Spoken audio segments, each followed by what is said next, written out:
See? The world cannot hold us back. The world became smaller now. Yes, it's really like Right. It's like a big neighborhood now. It ain't no more like distance. It's like, I'll see you again around the corner. Because I can't believe it's like my third time in Israel within a year. Yes, you like a lot. It's good. I like it.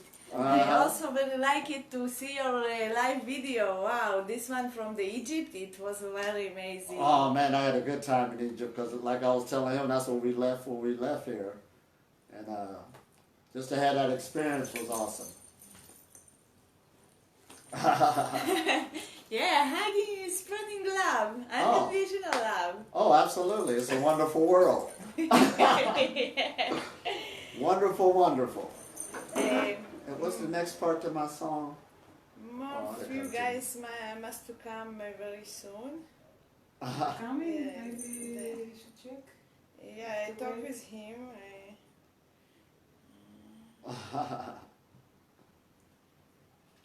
I think he just in the road, so he don't answer me. Oh, wonderful. Yeah.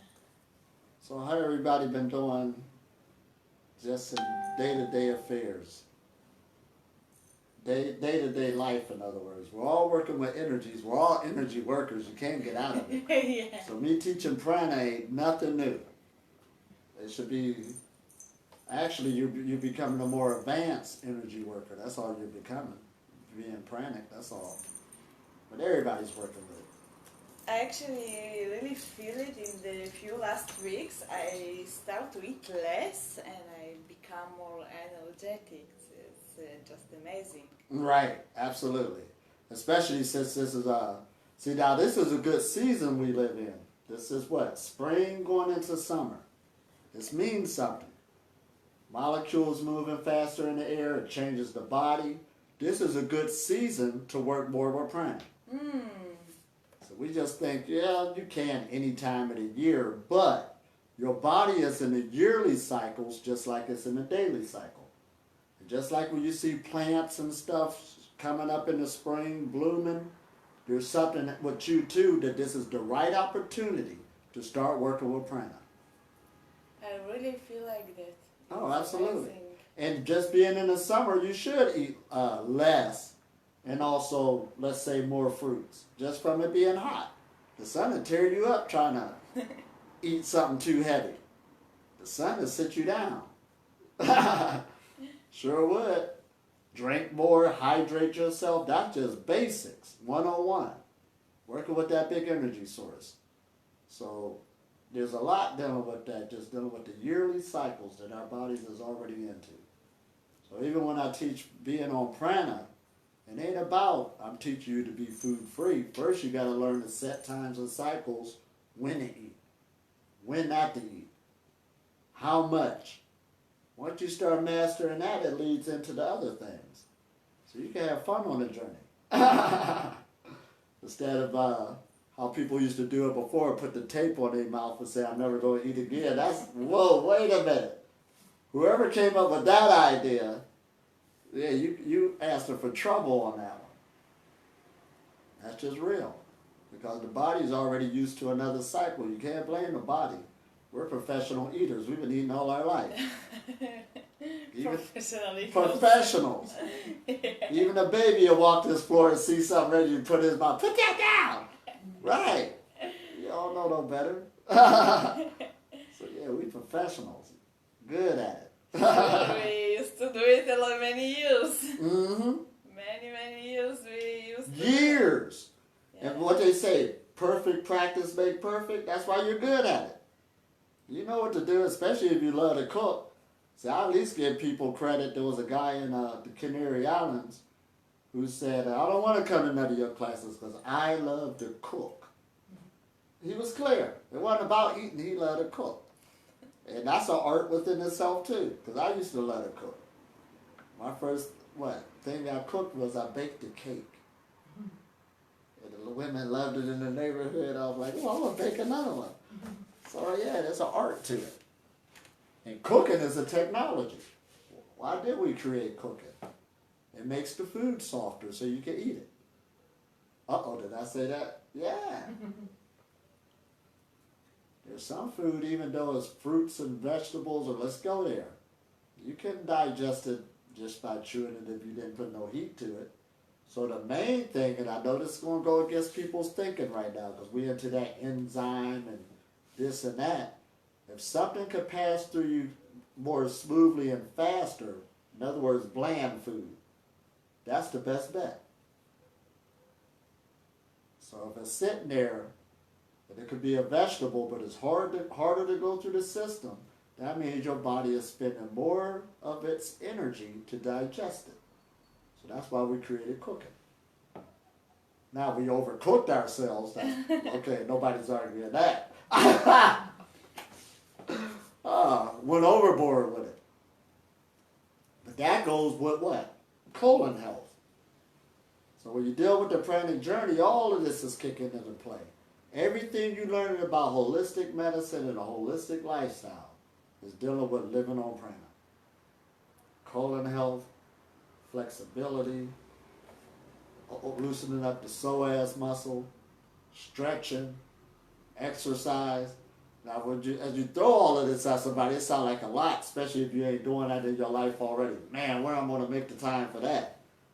Because this society got us geared towards chasing finances to make a living. So as long as you're doing that, it's harder to work on yourself. That's just the nature of the beast. So we're busy doing one thing for survival purposes. It's already there. Two, and how should we say? Money is the greatest invention outside of a person, because you're saying in your mind how I'm going to have a roof to, over my head, and how I'm going to eat. That's what it boils down to. So you're in this catch-22. So if your health go bad, it's like, so what? As long as I got these other things, I'm still living. So that's a big fight right there. So therefore, that's why perfect health is time management. You got to take a look at your life. Where you at? How you making your livelihood? And then you got to start chopping away at the time or what you're going to add in to start working on your health. That's the battle. Everything else could be easy. So I could take anybody to a retreat, and we could be there for 6 months. In 6 months' time, me working with you every day, you'll be food free. If you ain't had to worry about no place to stay, none of this other stuff, right, that's easy. This is when you get back out here. Yeah. That's where it's at. When you get back out here. So that's humanity's big, because the system does not support Breatharianism. At all. It doesn't. It used to didn't support veganism, but look how long that took. Now McDonald's is saying, okay, I got a vegan sandwich. Right. So we got a lot of changes to make as we stay on this path, and that's what makes it tough. And a lot of people will give up on it because they look at the overwhelming society that they're living in. I mean, you got food all over the place. Poster boards, commercials on TV, your friends, your family, every get-together.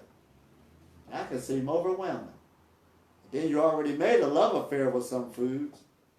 And I used to sit there and eat my avocado and say, okay, I could be Breatharian, but not with this. It's over with. I lost. So that's what you're up against now. So now we're going to talk about meditation. I keep saying this. Is the foundation of living on prana. It sounds like a good little quote, don't it? Meditation is the foundation. But meditation, dealing with these schedules again, is hard. It is. People scared to admit it. Everybody's this professional meditator. People always come to me, I meditate 2 hours a day. No, you don't. Yes, this is the point. They just think that meditate. They think they meditate Yeah, because you're tired from working and you're sitting there just thinking. That's what it is. Right. With that understanding. And meditation is such a loose word. Now look what they said on this one site. Meditation is a word that has come to be used loosely and inaccurately in the modern world. So in this modern world, because keep in mind, we took a lot of ancient things to what? Upgrade it for how we want to live right now.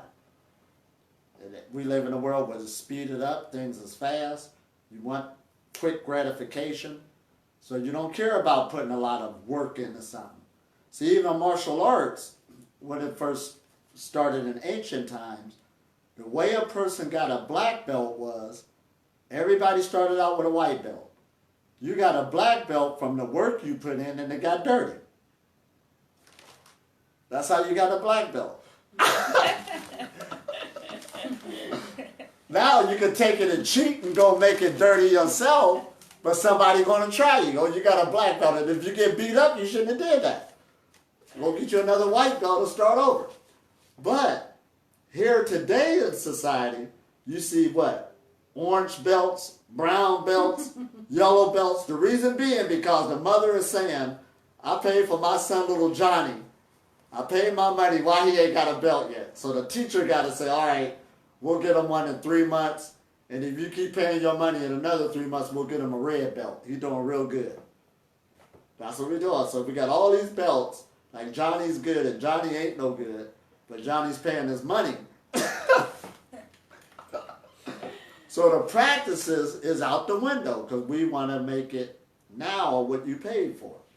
So there you go again with the compromising, the selling out. That's why a traditional teacher is totally different than a commercial teacher. It's very. Two different worlds. As a commercial teacher, dealing with the nature of the beast, they'll got this building, they're starting this yoga class downtown to really help the people, but the rent is due. The lights got to be paid. Here we go again. So they got to come with specials.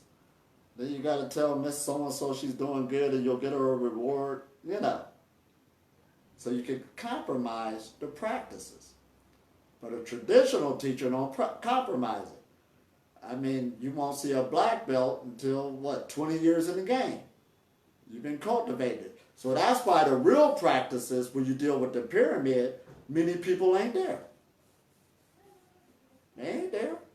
I was just in India and I had to tell them, this is the home of pranayama, breath exercises.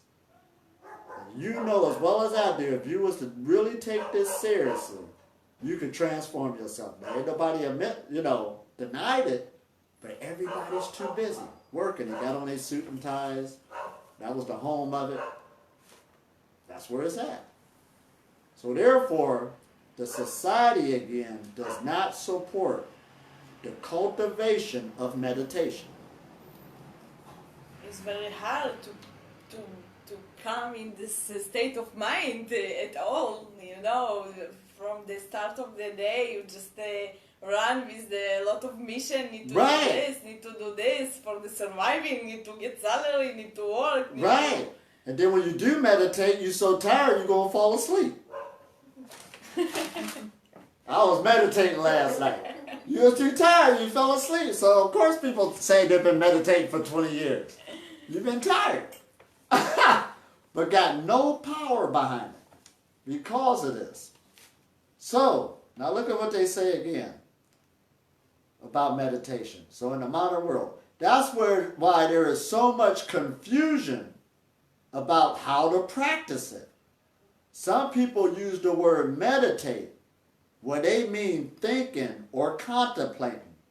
Others use it to refer to daydreaming or fantasizing. So just because a person, like one man I was explaining to him, he said, well, yeah, I always go in my pickup truck and I'll sit there for an hour every day just to... Now, he think that that's what I'm talking about. I'm not talking about that, but that's his meditation. But that's not what we're talking about being on the pranic path. The pranic path, we are talking about, when we're dealing with meditation, you have to go to another energy source because you're an energy being, you're a light being. So you have to retrain yourself, your body, your behavior, your mind with this tool. We're going to get into it. It's a tool to transform yourself. so that the atoms themselves could behave differently in your body. And if you change the atoms, physics say you change physical reality. That's why religion keeps saying, what? Change what's inside first and then your reality will change. We hear these things, but many people are unable to do it because they're too busy. And it ain't their fault. We've been born into it. Because the thing of success is, we want to see your diploma, we want to see your house, we want to see your car. That's all we care about. You ain't got time to meditate. That ain't going to do nothing for you. I think it's more than that. Just people in the kind of surviving, you know. They don't Surviving. just think about the car. Some people just think to get salary to pay the rent for the flat they live in. Yeah, that Right. they have a place to sleep at night. Right. Now listen at this definition of meditation. It's the act or practice of meditating. It's a practice. Now just like anything you want to develop, practice makes perfect. You'll become better at it. And when you deal with meditation, it is actually man-made.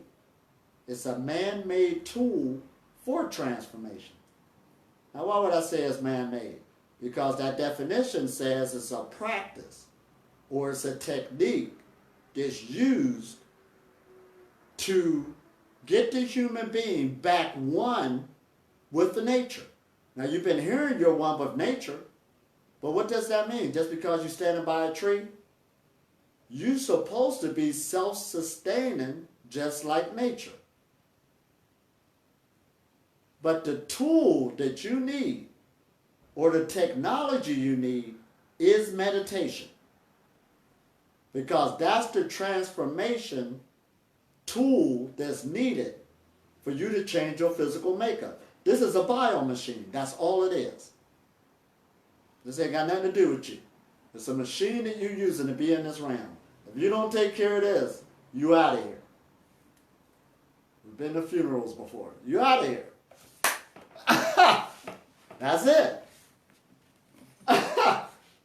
So, now listen at this now. So let's look at that word technology. That goes hand in hand with technique. And you hear about science and technology in the modern world. Science means knowledge. That means knowing some things. And knowledge gets rid of ignorance. Here we go again. So if you want to be enlightened, you need some knowledge or some education. That's it. It ain't going to come just by you just sitting there daydreaming. You need to know something. Self-realization again. This is what we're dealing with. So you got to get educated. And in Greek, they use the word gnosis. And since I'm here in Israel, they use the word da'ath. That's dealing with the spiritual knowledge that you need in order for this transformation. We're going deeper and deeper now. Yes, it's good. It's really good. So dealing with the modern world, they got science, which means knowledge. And then they got the word technology. That's the technique that's applied to create their creation.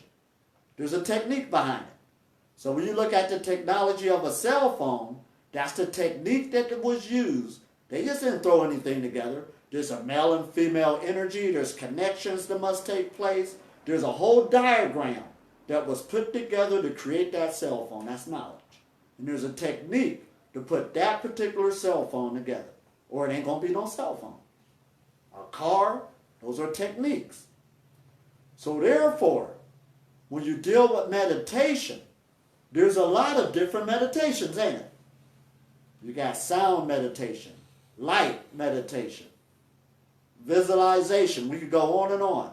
Those are all different techniques of technologies that the human being could use on their biomachine to upgrade it or transform it. Or there ain't going to be no other way. It just don't do it on its own. See, in the past, we fell for those stories of instant, since we're in this society, somebody just got instantly enlightened. Now, how did that happen? It cannot happen just instantly. Right. Because nature shows us everything's a process. It works in processes. We nature, right? So that's why it's telling us about ourselves. You got a seed, the seed grow into what? To maturity and all this other stuff. It can transform into something else. We're the same way. We work in processes. So that's why when you're on a pranic journey, you got to keep in mind that this is a process. You don't have to fall for the story no more of instant gratification. Because that's what this modern society like to hear. When people fall for it, you pay your money. I'm about to get my third eye activated. Right. So you feel in a certain way and then pretty soon it's closed again. I run into that all the time because somebody made you feel good. So you think it's open. So anyway, but people don't want to put into that work. Now you'll put work into the physical world. You got a professional doctor. You got a professional this. So it's the same way with spirituality. You have to put in some work to transform yourself with meditation. So this is why you have to stay consistent. This is the bread and butter. Again, people was coming into the process focusing on the food part. And the food part ain't got nothing to do with it if you ain't got no power. If the body ain't got another energy source to go off of, you are not going to live on planet. Most people who went through that have a food disorder. They're in a little illusion. Don't know nothing about meditation because the energy channels did not open up and you did not make them grow. You did not use the technology that's available to change the biomachine. Does this make sense? Yes. Uh-oh. We're going into it now. Now, of course, knowledge grows. So I'm not shooting at nobody. When something first comes out, people have good intentions, good hearts to make it work. But just like anything, knowledge increases on how to apply it so it can become better. So just like Breatharianism, we got the most knowledge today than ever before on how to make this transition. It's out here now. So it ain't about, but like we were saying earlier, when you deal with self-realization or going into an experience, a person only can tell you as much as they can. Words only go but so far. You have to go through your own experience. So therefore, when you stay in meditation and pick one that you really like and watch yourself transform, that is your experience working with that energy. And it will grow. And it won't end. It will keep on growing. But you have to stay consistent. Now, again, it's not easy. It will at least take a month or 2 months, if not more, to even get the benefits from meditation. 2 months? I'm just saying, it'll take about 2 months to even get the benefits out of it. Now, I know you probably felt mellow just because somebody took you through a good guided meditation experience. You know, lasted for 3 days. But we're not talking about that. For you to get the hardcore benefits from yourself, it'll take that type of training. I'm being real now. For you to start getting your own benefits. When you know it. Because you're working on yourself. This is you live in this house. Nobody else live in it. You can tell them anything you want to tell them. I even go around, sometimes I had to put a post on social media that, usually when I do retreats, we do a meditation, there's somebody sitting there talking about what they saw, some type of spirit, and I'm looking at their physical body, they're the most toxic person there. Of course. And they had nothing to do with them seeing a vision of spirituality. The body's so toxic, of course you're seeing things. They hallucinating. I ain't trying to be nice. And they really think they're a professional meditator because they see things every time they go put their eyes under. You polluted. That's why you're seeing things dreaming. Right? The more you get purified, you don't see things no more. You don't. What should you see? You're in reality now. Uh-oh. Did I say that? Yep. So now listen to this. And meditation is deep because when you deal with the holistic lifestyle, holistic medicine, they always talk about the mind-body connection. This is what it's all about. Mind, they must work together. If they're working separately or against each other, there's an internal fight taking place. Health is not guaranteed. It can't be. So therefore, meditation is the technique or tool to put these things back together so they're working together. Now, as I say this, the mind, that's a loose word again, because the mind is the problem due to our last education. We do kind of want to get that out the way, that type of mind. That mind we want to get out the way because it's due to his education, your beliefs and the way you was educated, who told you things, have the power to change how you're operating. People say all the time, where you get your nutrients, vitamins, minerals. I don't know what that is. So if I don't know what it is from before and I'm sitting there and don't need it, why should I go learn it? And usually when people have a lot of nutritional knowledge, it's harder for them to make the transition. It is. Yes, I know it. You know it, don't you? Yeah. Oh, man. That's rough. It's like somebody put a stumbling block on us because that's the power of words. That's why even in the scriptures, they play around with it. I'm not trying to be religious. The word manifested became flesh. In other words, you're made up of words. When you was a baby, all you did was mimic the world around you. And everybody was talking to you on how life should be. And that's what you formed into. Words. And for you to transform yourself, like when you find a teacher or find a good book, that was somebody's words and you believed it. And it took you into another direction. That's the power of words again. You're made up of words, which is sound. And once you interpret it, that's the new direction you might get into. Somebody even could destroy you, call you a name so bad over and over again, you start believing it. That's powerful, ain't it? Just from some words. Some words. Right. Sticks and stones may break my bones, but words will never hurt me. No, words will stick with you for a very long time. More so than a physical wound. And that's what we're dealing with. So even dealing with this path, you're dealing with past traumas that the body picked up, all of this stuff, so it can bring more light into the body. So that's why you need that tool of meditation again. Because all meditations, one thing they all have in common is they all say, before you begin, relax. Get in a relaxed position. Why is that? The reason why this technology got created, somebody must have looked at our sleeping behavior. See, when you sleep at night, or whenever you sleep, that is an unconscious meditation. There's a lot going on when you sleep.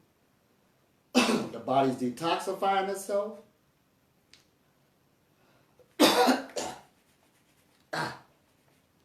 What was that? A bug. The body's detoxifying itself. Your body's regenerating itself. You wake up refreshed. You just went into an unconscious meditation to grab more energy. And when you get up, you usually got to what? Spit up mucus.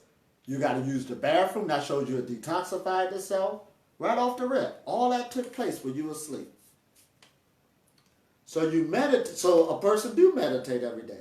If you sleep every day, you meditate every day. But that's unconscious meditation. So therefore, to bring this technology of conscious meditation, somebody had to look at that. How can I put my mind in a theta state or alpha state? That's what the mind goes into when you're sleeping.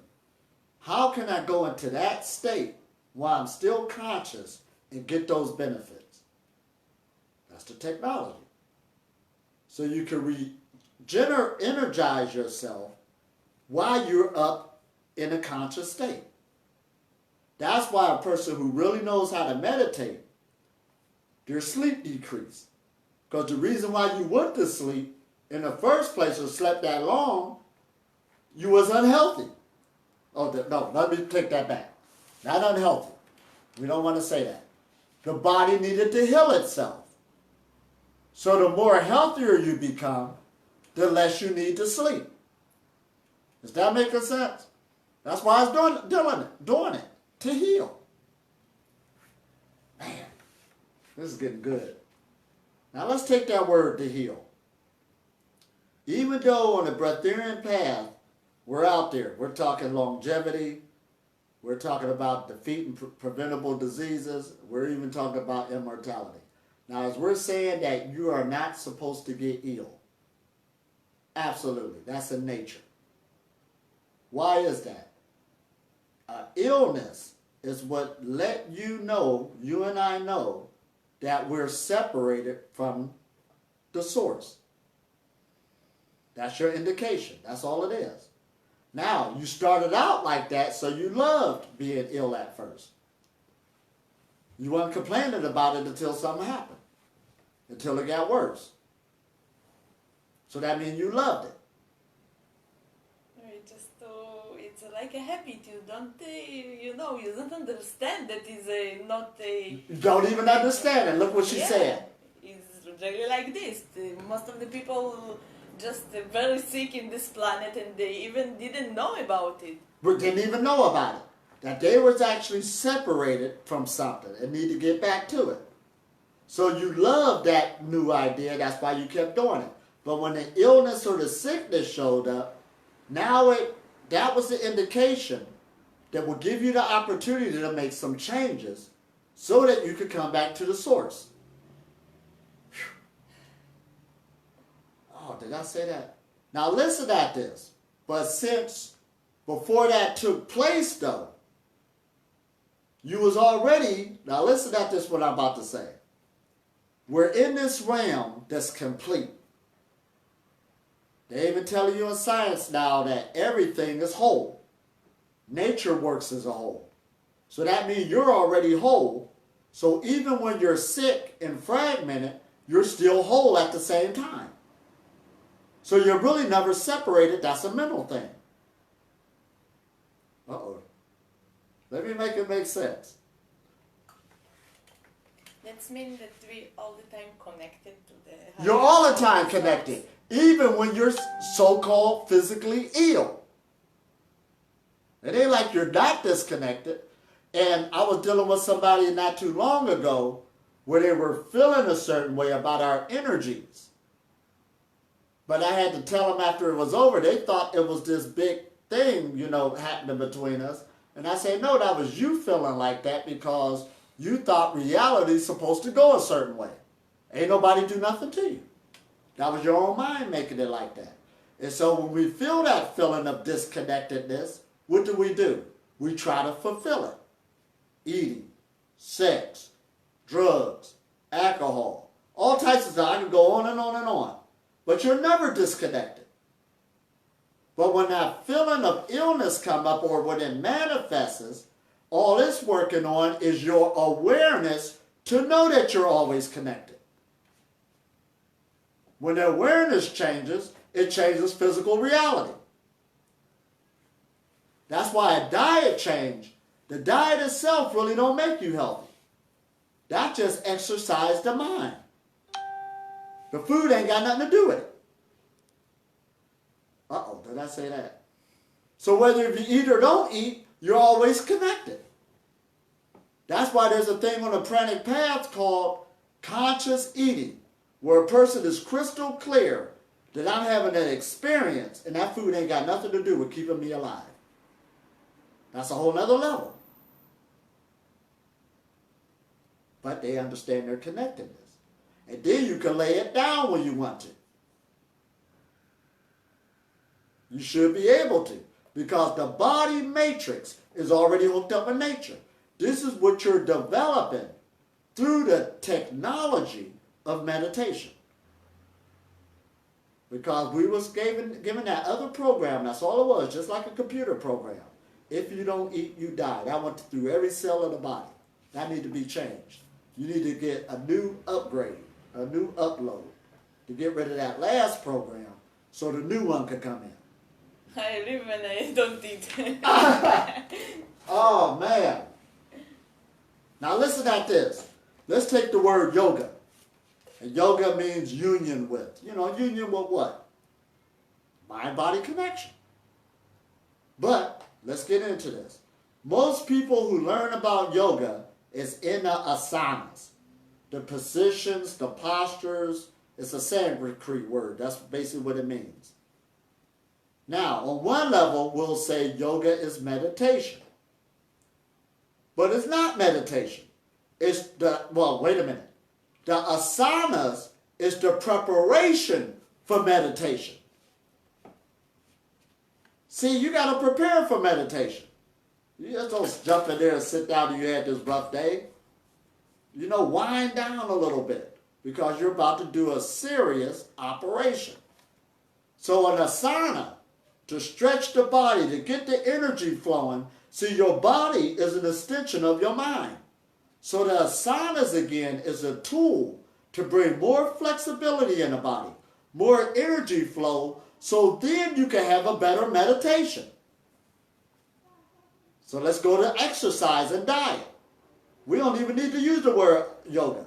You should exercise and have a good diet change before you, those are the tools so you can have a better meditation.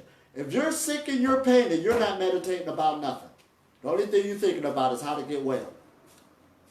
And usually that pain happened because of a behavior. So when you get into diet and exercise, on any type of level, that is the preparation to have a better meditation. Does that make sense? Very. It's the preparation. And when you deal with the Qigong, the different forms of it, that's just the Chinese version of yoga. Now, even though I say a Qigong, because I usually teach the standing like a tree meditation, and I say that's a meditation, that is actually the preparation for meditation. That's why I say to live on prana, get yourself healthy first. If you're not healthy, you're going to have problems living on prana. It's not going to happen. How could it? That don't even make sense. Somebody in the retreat asked me, well, I know breatharians who's sick. Why ain't they healthy? And they ain't breatharian. That's the answer. When the channels are open, that's when you're being fully nourished. We got to go there. So people that sick, they better don't start with the prana before they make the body health. Well, the whole journey goes together. You understand? So your goal should not be food freedom. Your goal should be actually to get back with the source that will automatically make you healthy. It will automatically make you whole. That's why we say holistic medicine. In religion, we use the word holiness. You became whole again. So food freedom is a byproduct of being whole. Other than that, it's not going to happen.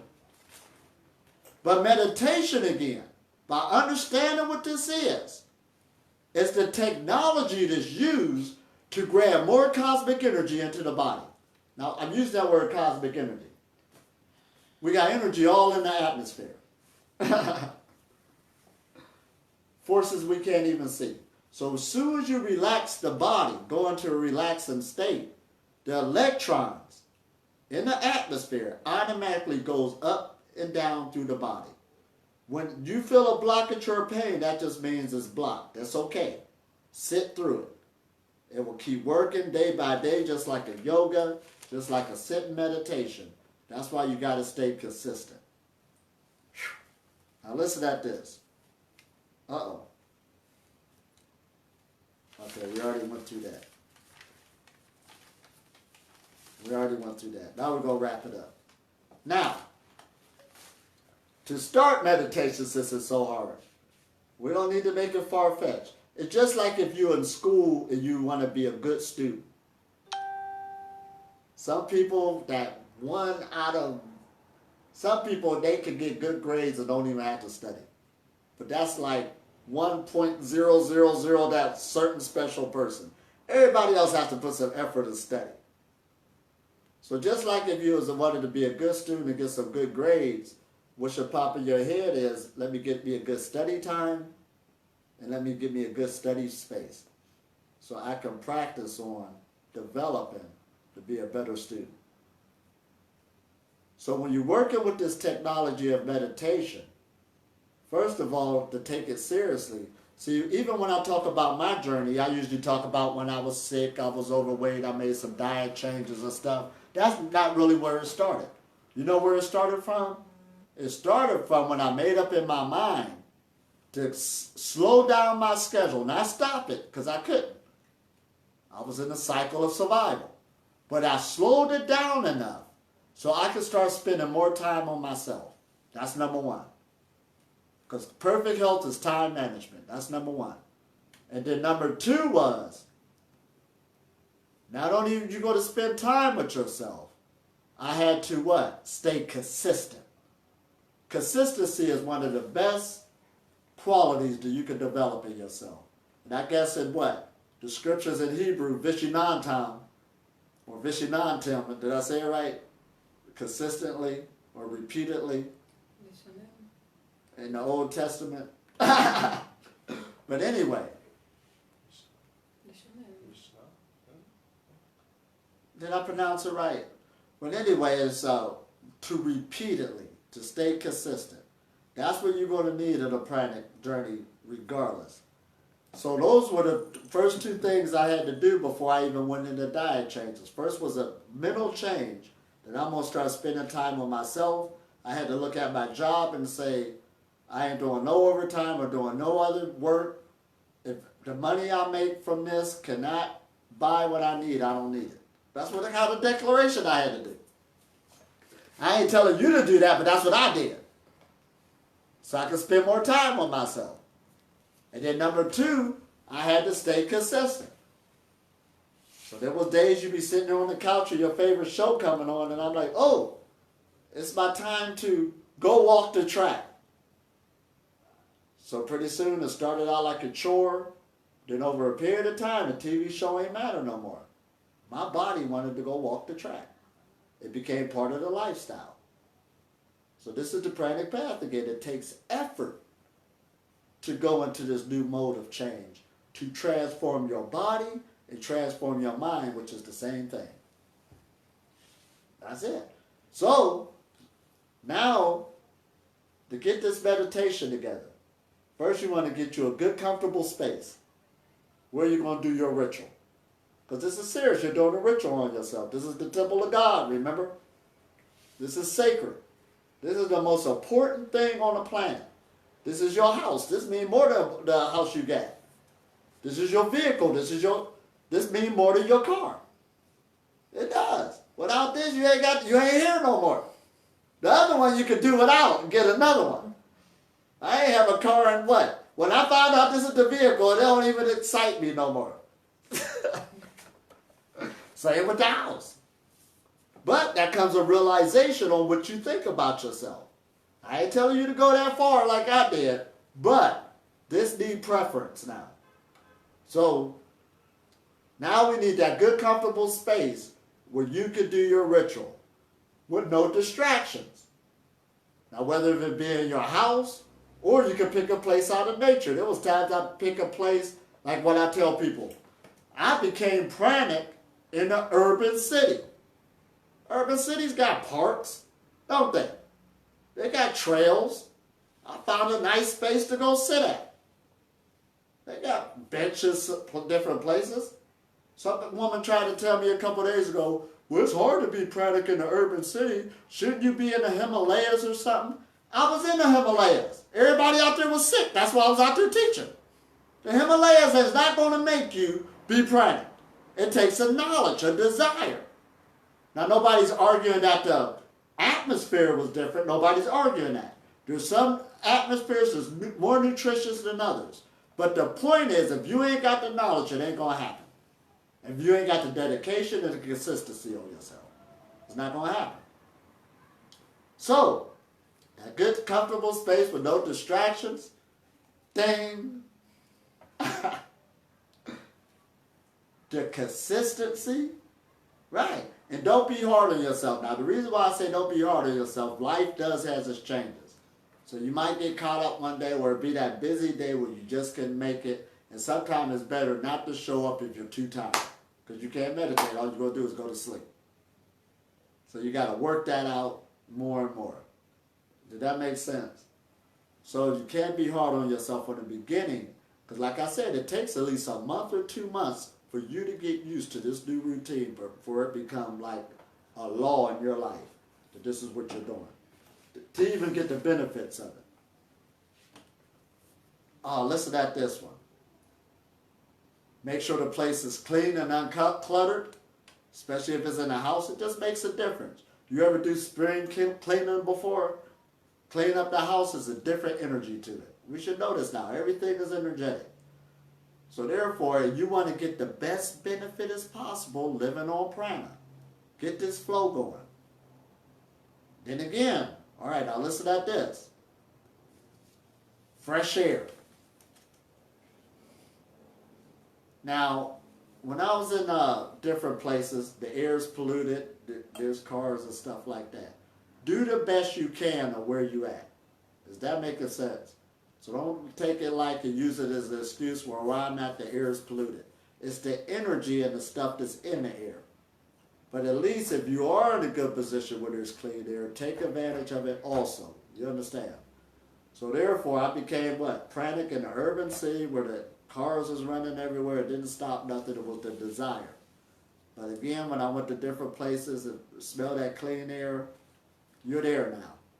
So the air has a lot more going into it. It's a substance. You look up the definition, it's a substance. There is no distance between me and you like that. You live in the bottom of gases, and just like a fish is living in water, there's probably a fish that don't even know it's living in something. You are living in a substance. You can even feel the moisture in the air. There's water here and everything. You're living in a whole medium. So when they say a breatharian, I like that word. Not only are they using breath, they also got air in there. Yes, a breatharian lives off the air. Because you live in an electromagnetic field of the sun, and everything that's coming from the sun is in this air. The sun don't need to be physically out right now. Right now it's nighttime. Right now, everything that the sun gave off is what we're breathing right now. Does that make sense? You're practicing photosynthesis right now. It doesn't matter. Because we're still living. We ain't eating right now, are we? And you'll die a lot quicker without breathing than you will eating or drinking. Now another one is loose clothing. Now that's just an add-on. Be comfortable, in other words. Right. Don't get yourself all, always be comfortable. The more comfortable you are, the easier the energy flows. So even when you're dealing with meditation positions, I know we all like those pictures where we see somebody in a full lotus, and you think that's how the position you have to be in. If you're uncomfortable in that position, don't do it. Now that position is designed to actually just help you open up the hip muscles. All right? The psoas muscles, so energy can flow upwards more smoothly. But listen at this. When you deal with Egypt, you usually see people sitting in the chairs and stuff like this. It's about being comfortable and making the contact on the ground with your feet means a lot too, getting that energy from the earth coming up through the body. So you don't need to be in all those other positions. As long as you're comfortable, the energy is going to flow. Is this making sense? Absolutely. Because you want the benefits out of it. And when you start getting these benefits, nobody can tell you nothing. You know meditation in. But it starts out, you got to stay consistent. And then when you start working on prana, it will come easier. It'll come easier than ever before because you're working with the energy. Usually when I deal with people who works with energy on a high level, even if they ain't pranic, they tell me how to live on prana. They know it. They just haven't went there yet to, challenge themselves. They already know it because they're working with the energy. Compared to nobody who don't work with the energy. Well, what about, carbohydrates? And they don't even know what a carbohydrate is. All right. temperature, ideal temperature, and remove distractions, and also an easy access to your place. So if you do get a meditation place, like I said, make it comfortable and take advantage of this great situation we have. See, the universe is user-friendly. You got everything you need already. But tapping into that is a whole nother ballgame. And this is wonderful when you can start living that type of life.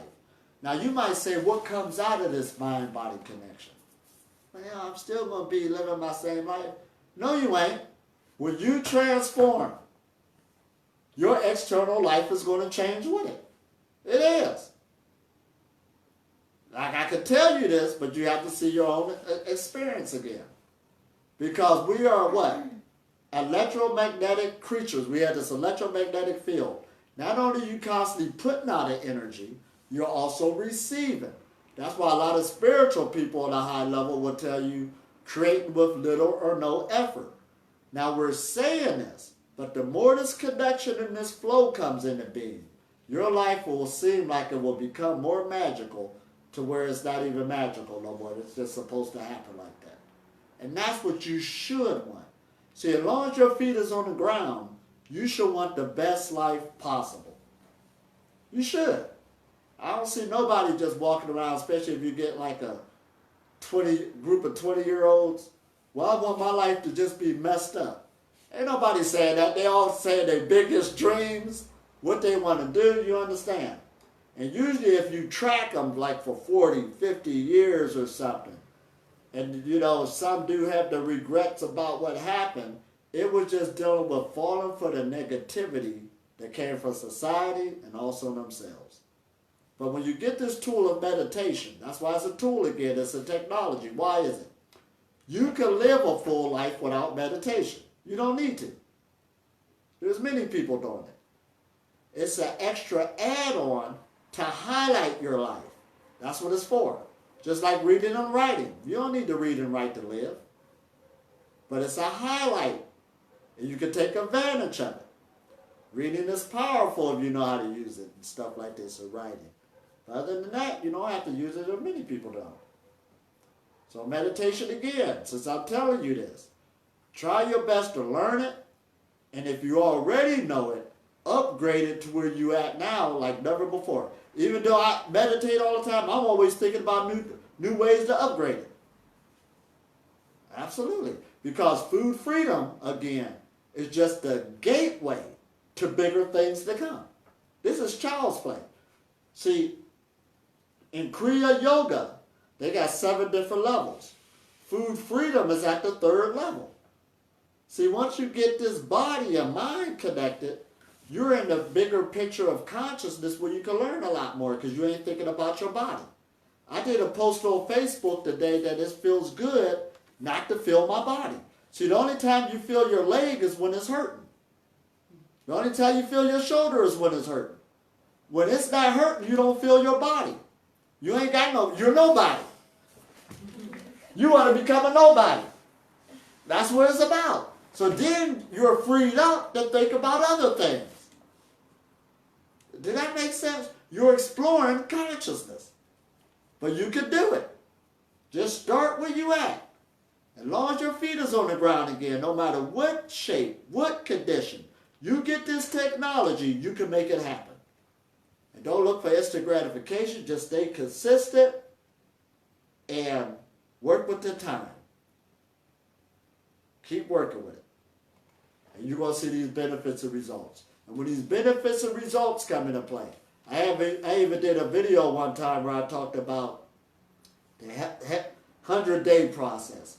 What I was telling people was about meditation. Get a meditation, work with the energy for 100 days. Log it if you have to and see where it took you. Once you see that energy picked up, then start thinking about prana. But just don't jump in it with no knowledge. That's like somebody trying to jump into the ocean and go swimming and you never swam before. Without a life vest. That's what you're doing to yourself. There's people who have died on the path. Absolutely. Done more harm than good. And it shouldn't have been. This should be the ultimate health remedy. Even the medical profession will tell you the best diet is a starvation diet. He who eat less, live longer. That's what they're telling you. So it ain't nothing far-fetched or new. That was us who just following the pack. But now it's time to break off. This is good, huh? So any questions? Go on once. Go on twice. This is wonderful, though, when you really start developing this stuff. And your intestine, see, now I can get into this. Oh, man. Somebody gave this to me last time I was here. This is dealing with the binaural beats. Wow. You ever try it? No. Oh, man, I feel that vibration. This is working with energy again.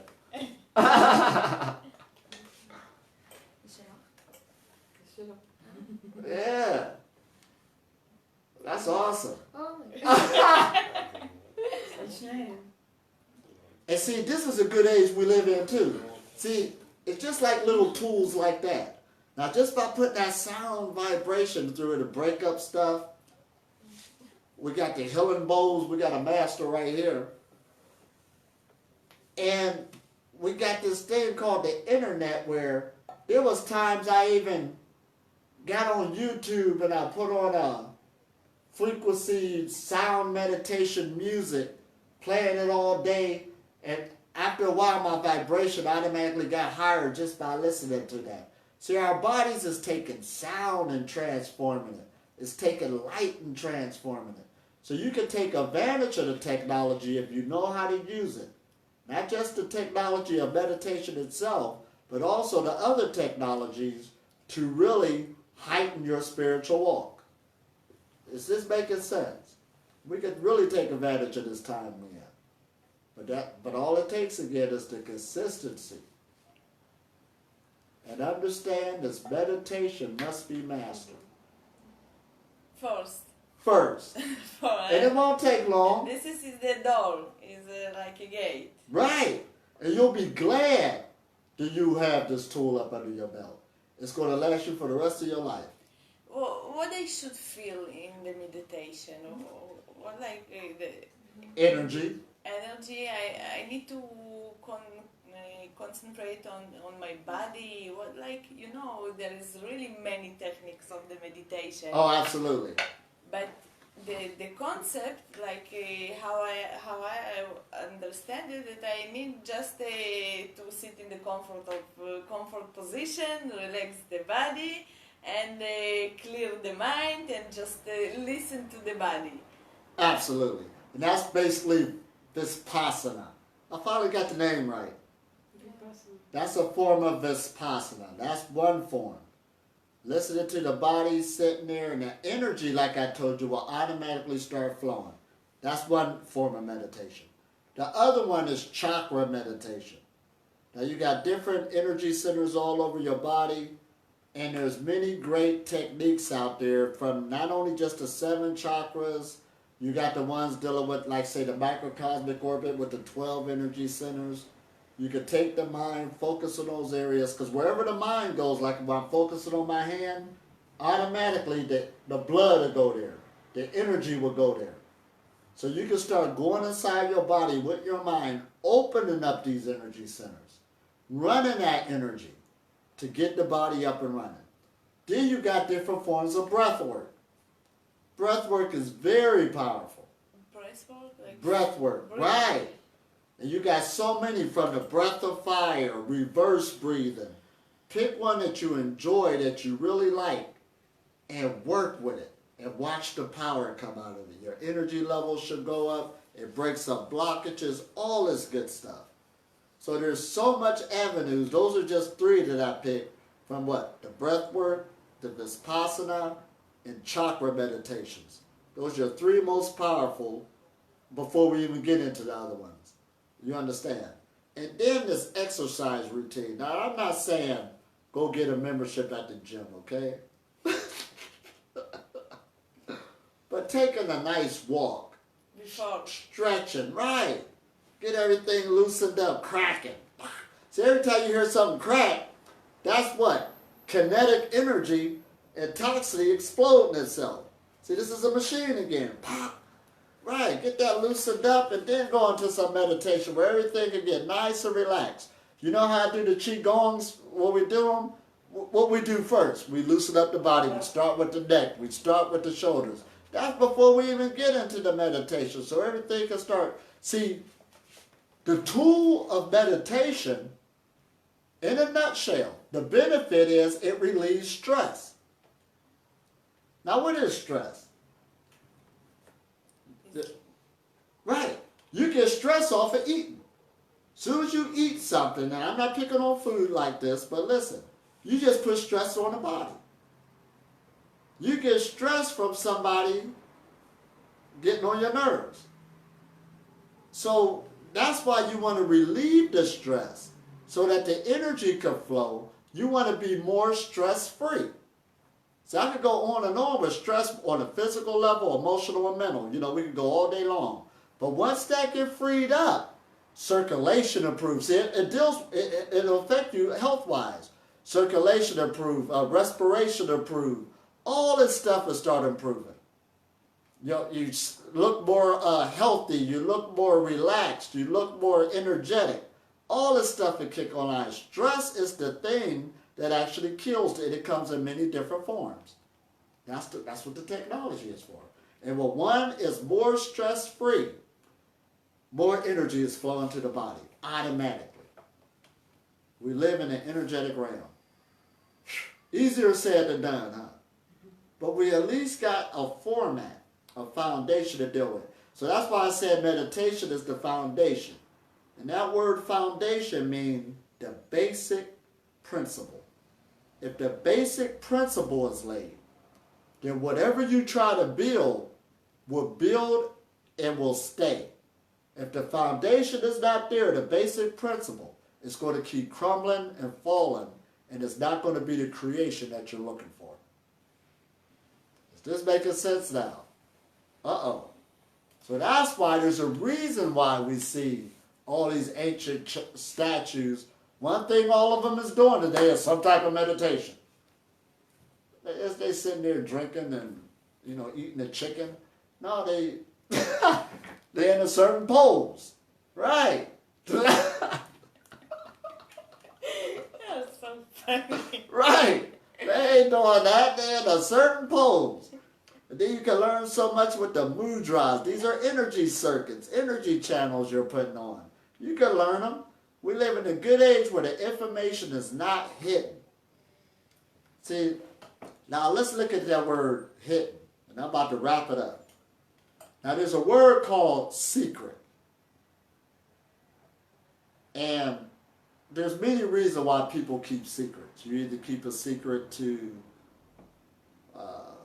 help somebody, hurt somebody, right? Hurt or help yourself, secrets. But see, nature keeps secrets. Why did I say that? Because that's why we always discovering something, rediscovering something, searching something, or researching something. There's a hiddenness within nature. So nature, a secret comes with nature. You're always seeking to reveal a secret. That's what empowers you. Does this make sense? So a secret doesn't have to be totally negative. It's a part of nature. And your job is to keep uncovering the things that are hidden so they can be revealed so you can keep growing. But you're designed to do that. This is what makes it fun. It's sort of like a puzzle. So again, going back to these meditation principles on applying them, this will open up your intuition, these other psychic abilities, not so you can go out and do whatever, play the number and see what the number is. So you can what? Discover more of these secrets, because this is your bigger consciousness. See, that's why I say you're going to transform yourself from a Homo sapien to a Homo genius. You're a genius. That's why they keep telling you that what? Your intestines is your what? Second brain. Your heart is your brain. Think with your heart. They be telling you that. This is all part. See, nature is looking at you as being whole. Everybody's stuck right here in their head. When you start opening up all this with little or no food, and then your energy channels is open in your heart chakra, because they can measure your electromagnetic field now. So it start going a lot more wider with a flow. Right, you can know anything you want to know. You're a genius. But you have to start working up to your genius potential. The other stuff is dumbing the human being down, and we must come to terms with that. So as we open up more and more with these tools that we have, this technology, let's take advantage of it, and then you can get more of these benefits so you can have a better highlighted life. And that's what it should boil down to, a better highlighted life.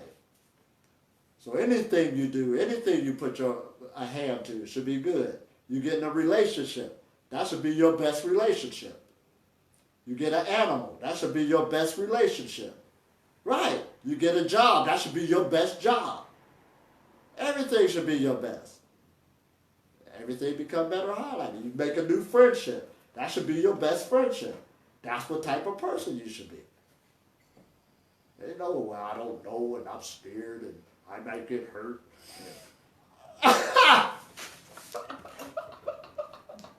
But it starts here. That's what it does to you. I just don't trust nobody. Trust the world is getting darker. The world getting darker, the sun rising every day. I came in here singing earlier. What? It's a wonderful world. Oh, man, how did I say that? Oh, the colors of the rainbow cross the sky. And I see it on people's faces as they pass me by. It's a wonderful world. But that's how you start looking at it. This is what it does to you when everything opens up. The world become wonderful. And we got to keep that in mind so it can break that negative frequency, because it shouldn't be like that at all. The world is user-friendly. But again, it takes time, patience, and you'll get there quicker than you know. So any more questions? This was awesome. I think I get the answers. Oh, man. Well, we put it all out there. Actually, this was what? Self-given, actually. There shouldn't even be no questions. This was like right on the table, wasn't it? This is it. Right on the table. So just like tonight, me and Lennon be doing our meditations, and we'll do them in the morning. See, I'm back now. We roll hard. Yeah, that's why I like it. But that's what kind of person you want to be. Better highlighted life. And that's what it boils down to. And the food again. Don't focus on food freedom. There's food you never tasted before. So have fun. You never tasted it, want to see what it tastes like, but you got the power to put it down. Or you can say, I don't want it at all no more.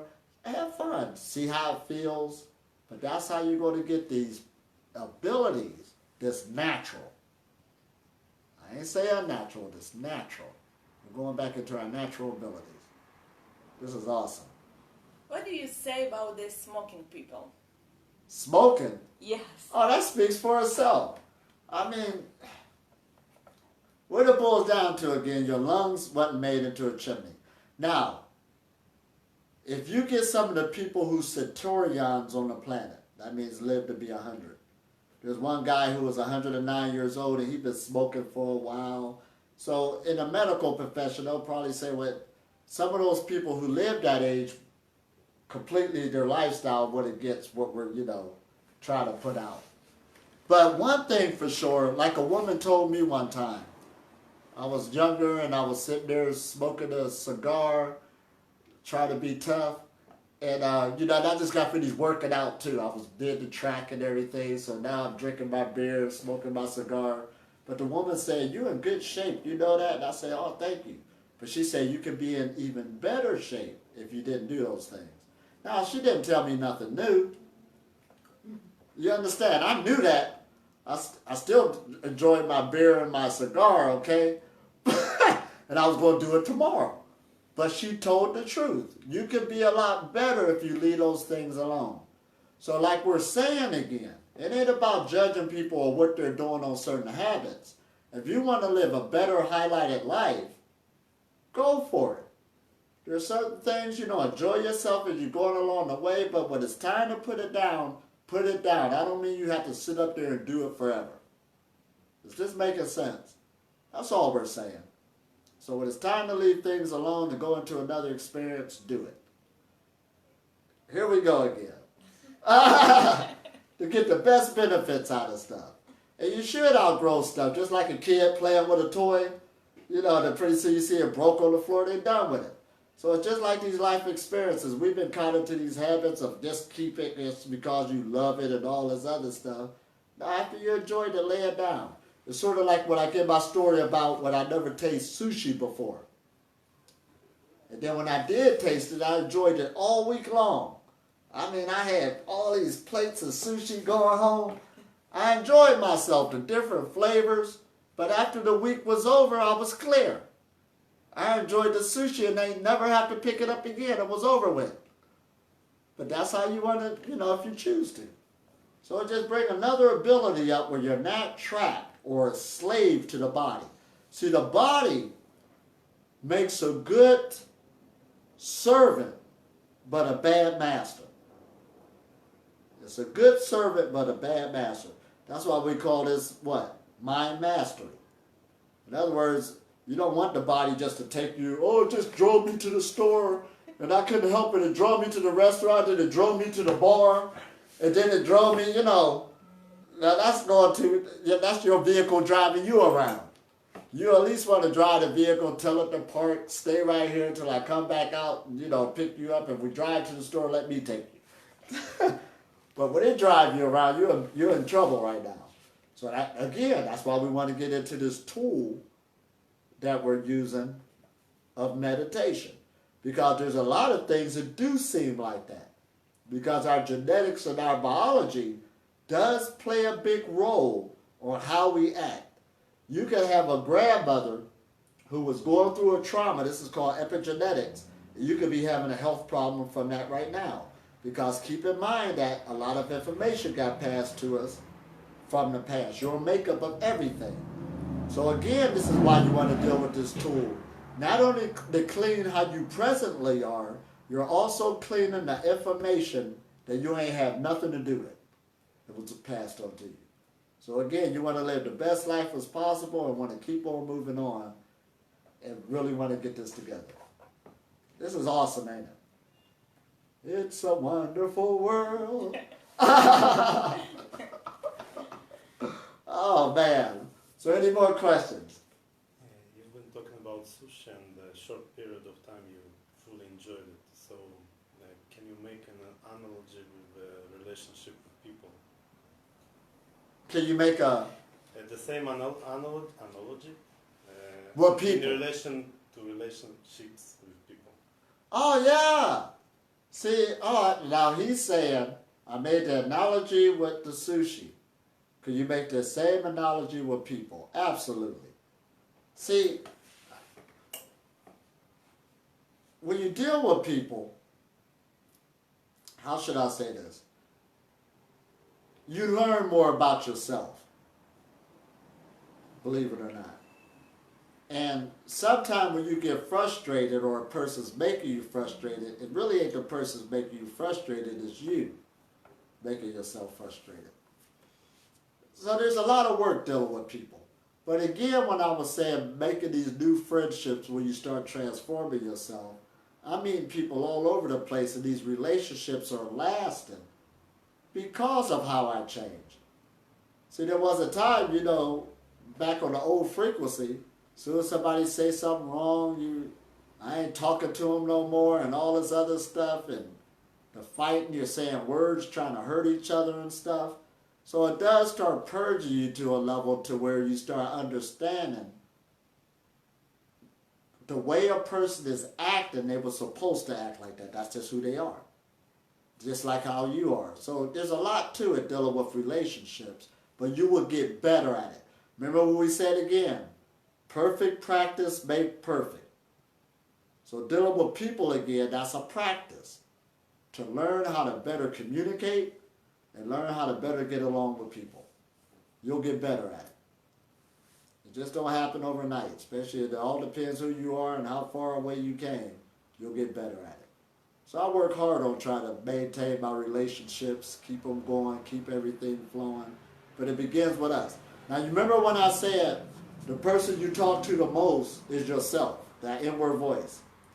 And there was some guy in India said something real important. He said, the conversation he has with himself determines his relationship with his spouse. Did that make sense? Because this mind right here, because boy, it can put a sentence on somebody. They don't like you. Do you see the way they looked at you? And all of that is in your mind. And then you taking it out on a person, they probably wasn't even thinking that. Hallucination. It's like, where'd that come from? Right. So, there we go again. So, the main thing dealing with these relationships is learning how to talk with that inward voice in you. That's where it begins. Before you even deal with the external people, how to deal with this internal negative voice, to over-highlight stuff, to put it in its place. It's some work. It's a big deal with this voice, you know. Man! Big deal. That's why they show us those things where the devil be over here and the angel be over here. And I've been in times where the devil was over here. Go ahead and do it. And then I went to the angel for help and there was another devil. Come on, what you waiting on? So I knew I lost. So it's a lot of work, you know, to really get yourself up and running, to get rid of that voice or to put it in its place. Because constantly keep lifting up his head. You got to give it time. Sometimes you'll start learning how not to talk too fast or let me think about it first. Yeah, it takes a lot of work when you're dealing with self-development. Because there's a lot of arguments again. And I've been through this in my younger years that it start out one way, but the argument will keep escalating, and y'all ain't even talking about how it started. Y'all going somewhere. I was married before, I know.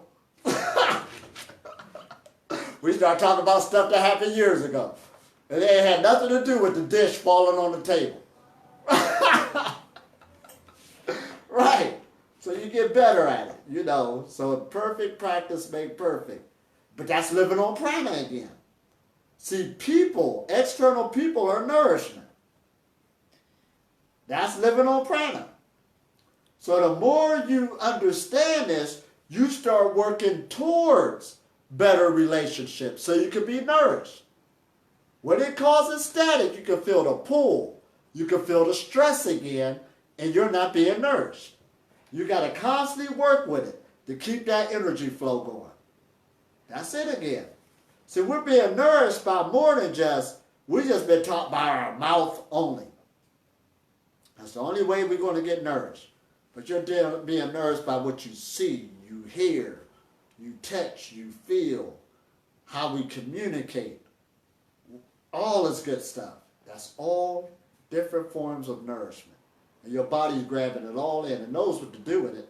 You just have to exercise these things to make it stronger again. See, the average person is sort of like we're all lights, like a light bulb. Some light bulbs is brighter than others. And then there's some lights where, you know, the lights is on and nobody's home. Right. But when you start working on yourself, even your light can be dim, you can make it brighter just by dealing with cultivating yourself. That's what it's all about when we talk about our aura. And that's what we want to do. And then you have the power too when you're at a high vibration. Other lights can be dim, but when you come around, it's sort of like a car battery that's down and you jump start another car. You're jump starting other people. They start feeling better just because you came around. And I know we met people like that. As soon as this person comes around and see like it picks up the whole place. And then there's those people again that come and see like, oh, here they come. And everything just go down.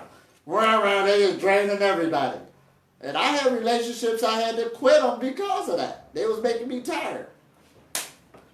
I had one woman, you know, she was a nice friend and stuff, but she talked negative all the time. I mean, it was to the point I'll call her on the phone and say, so how's the day been going? Terrible. I mean, how can you get past that? So, I mean, after a while, I had to split that up because I want to be better nourished, and that was just too much. But when a person start recognizing that sometimes a person that can be real negative like that, just give people a chance. And usually people do want to get out of their hole. You understand? So you also become a better healer too. It just ain't about how we think healing is. One of your best therapies is talking therapy. You'd be surprised on this communication when we start relating on each other. And then when everybody else start getting picked up, you understand. You're getting more nourished, they getting nourished, and that's what we want. So when you change yourself, you got so much power and influence, you're also changing the consensus reality on the planet. It's sort of like the 100-monkey effect. The more you grow, the more you automatically affecting everybody else. That's why the best teacher ain't got nothing to do with talking. All it is the vibration coming off of them. It has a big effect on when you really start changing this matrix. So when people ask me about, is there more people living on prana? Of course there is. Because I'm living on pranas. Just by me being in this realm, I'm not alone. It's affecting everything. Everywhere I go, that's all I talk about. Think I'm just talking to myself? Absolutely not. People be around me now. I wasn't hungry being around me. Right. What you think's going to happen? Right. But the more they transform, they're keeping me up. So that makes me feel good when somebody say, I've been learning off your message and I've been growing and this is where it's going. And that's making me want to go further, you understand? So we're all one entity. We're all one creature. Did I say that? And we're all going up in the ship together. There's no man left behind. See, everybody's going to change willingly or unwillingly. That's the power. See, knowledge comes in levels and degrees.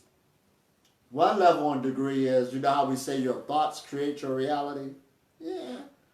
That's one level. There's truth to that. But then again, your thoughts ain't got nothing to do with it. The light is going to bring you in a direction it wants to bring you anyway. Because haven't there been times you've been thinking negative or something positive happened to you? That ain't had nothing to do with your thoughts. It was going to happen regardless because that's the constitution of the universe. That's the way you're supposed to go. So you start getting more comfortable. And that's what it's about. So listen at this word I'm about to use. Trust. You start trusting yourself. That's usually the easiest part. Then you start trusting the environment. Can this sustain me? Can this really... But then you start trusting other people. Whew. That's a tough one, ain't it? Especially if you've got all this trauma. Whew. Even coming here, what? You picked me up from the train station, but the man told me what? Platform number 4. That's all he told me, to go. But I'm sitting there, man, it's a train. That voice is talking. The train might be going the wrong way. But I had to say, no, I got to trust what he told me. And sure enough, everything worked itself out. But you start trusting more. That's just the way the ball bounces. The universe is user-friendly. Everything will work itself out. And you get more and more comfortable the more and more you keep living in this realm. Because you can't get out of it. You're in it right now. As long as your feet are standing on the ground, it's your turn. It ain't got nothing to do with the younger generation, the ones who passed before us. This is your turn. That's powerful, ain't it? So that's why they say, dealing with your thoughts again. Most of your thoughts is from yesterday. So when you're living in a life of routine and nothing new's going on, and this repetition that is boring and you don't know what to do with yourself, that means you're living in the past. So when you start taking on this challenge to what? Bring in a new thought, at least 10% a day that start changing slowly. This is why it's a process. Then the future, you start changing the future and your routines start changing. That's why it's all cycles again. So we live in this atmosphere. Atmos means vapor, and sphere is a word for what? A circle or something that circulates. So energy constantly keeps circulating. We're going through the same seasons. We're going through the day and night cycles. You're already in the cycles of energy flow. All you're doing is coming into the flow of how the energy is taking you. And this is good then, because you're riding a whole other wave of life. Oh man, this is perfect, ain't it? And this is it again. It's all about energy. So going back to food again, food is just, a physical food is just a denser energy. You got to get that under control. That's what it is.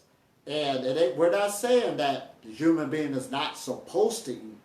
Now why did we say that? Because it's the energy. That's why you go into it.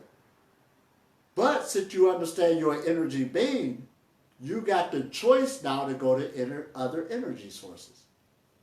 That's all you're doing. Sort of like a car that's in the parking lot. You can have a car off of fossil fuels, that's parked, and then a car come right beside them that's running off of solar power. See, sometimes we used to think that a breatharian or whoever, they're not allowed to be around other people and live a normal life. They're supposed to be up in the mountains somewhere. But it's just like those two cars in the parking lot. They're side by side. They're just off of two different fuel sources. So all of that old belief is broken. Because one time I told some people, I said, yeah, and I went to the movies. You went to the movies? They didn't even ask me what I watched. They just thought I was living this life and I'm supposed to just be up there in the house all day. Okay, I can't go to the movies now. You went to the movies. Yeah, I went to the movies. You were dancing. Yeah, okay, I jumped around a little bit. What's wrong with that? I'm not allowed to do that. So the old way of spirituality, or those old ideas that was given to us, is out the window now. Now we're talking about not being separated from everything and everybody. That's the wrong idea. It's about bringing everything back together. Being with family, being with friends, being with community, being part of that collective, because that's nourishment. And we're taking away that beating up on yourself to be spiritual. This is why we're breaking this on the Pranic path now. I'm going through the 21-day process and you put tape on your mouth and you're starving yourself. No pain, no gain, and you're going to force yourself and force the elements. Oh, that's over with. It's no brains, no gain. Right. Take your time, go get you a massage. Go chill out, drink a smoothie or something. We'll get there, all right? No rush. Right, but have fun along the way, and then when it comes, you won't even know it came. It'll just be like an overnight thing, and you'll be like, man, I ain't eating a while, didn't even notice it, because you've been having so much fun. That's how we want it. But beating up yourself ain't going to do nothing. And too many people did that, and all that does is put stress on yourself and put stress on the people who love you around you. That's all it does. That's heavy, ain't it? Notice how I said stress on yourself. See, forcing yourself not to eat is stressful. That's why when I have a retreat, I get two types of people. One person to say, well, I knew I was coming to the retreat, so I ate as much as I can. You see their stomach looking like a snake. You prepared it. Right. Jesus' Last Supper, they come in, yep, I ate as much as I can. And then you got another person that come in there and says, I was preparing for the retreat. I didn't eat 10 days before I got here. And they so weak and tired that when I'm teaching, they can't even hear what I'm saying. Go get something to drink or something. Right. All that stress on you, you can't even get the information. That don't even make sense. So it don't make no sense. We want to keep the stress off, and it's better to be what? Stress-free and happy than it is. Now listen to what I said in India. This got to a guy too. I said, I would rather go to a family get-together, eat just what they're eating, to keep the family together. Now I know it ain't going to be with me forever. You know what I mean. Now I did say something like chicken. To keep them together, because I know I can leave it alone. But if they're there with the unity, and everybody's together, that's the power you want. You don't want that other power, that old idea again. I can't be with y'all because my vibration is too high. There's people...